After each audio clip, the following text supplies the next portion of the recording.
Now with more information on more nature plates, Mr. Charlie Balin. I mean, you've been working on this for years. This has been a baby of mine for, I'm going to go back probably 1995 when it all got started. I wasn't even born then. You weren't even born. Tell us more about the nature plate, Charlie. The Kentucky Nature License Plate is the very first plate of its kind that was set aside to preserve wildlife habitat. And they do that to preserve places for animals to live, certain plant communities, rare and endangered areas around the state that we're in danger of losing.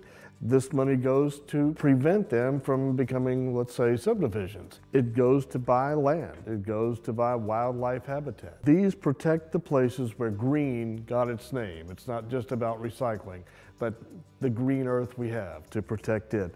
And around Kentucky so far, since 1995, 77,000 acres is what these plates have helped protect. 77,000 acres. 77,000 acres. Wow. You know, one you probably have heard of is Peabody Wildlife Management Area. Over half of Kentucky's counties now have nature plate properties in them. It's all headed up by the Kentucky Heritage Land Conservation Fund. A friend of mine started college this year. She was born the same year that all this got started, and in her lifetime, 77,000 acres.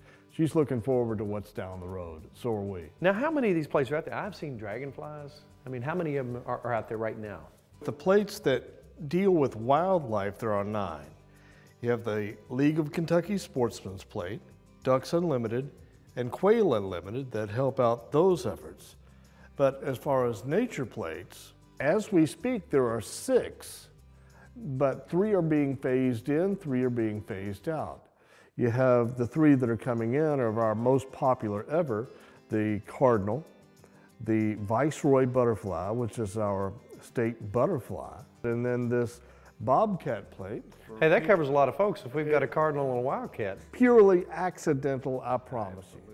But what's being phased out, one that's of particular interest to me is the Cumberland Falls plate. I took that photograph. It was a hike for me to get up to the top of that hill to take this photograph. The other plates that are being phased out are the ruby-throated hummingbird and the dragonflies. Also, you might remember a yellow Kentucky warbler somewhere along the way. So there are always 3. The one thing they have in common is they say nature's finest on them. They will always say nature's finest. They're $10 above and beyond what your normal registration would be. And that $10 goes into a pot. It's for buying land for the public's use.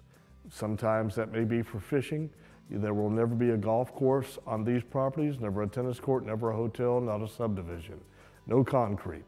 They will be left as they are in perpetuity for generations to come all the way down the road.